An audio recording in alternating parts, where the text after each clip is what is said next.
কু শব্দটা আসলে কু শব্দের একটা আরবি শব্দ। আরবিতে বলা হয় কু আনফুসুকুম, বলে কু মানে বাঁচাও, আনফুসুকুম মানে নিজেকে। তার কু আনফুসুকুম মানে নিজেকে বাঁচাও, তার মানে কু শব্দ হচ্ছে নিজেকে, মিল্লা মানে জাতি।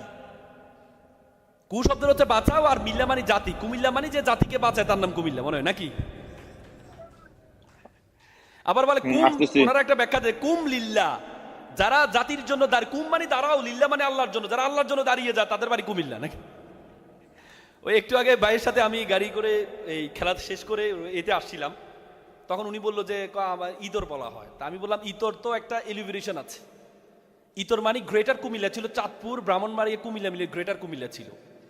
ই মানে হচ্ছে চাঁদপুরের ইলিশ, ত মানে হচ্ছে ব্রাহ্মণবাড়িয়ার তরকারি, আর র মানে কুমিল্লার রসমালাই, এই তিন মিলে ইতর।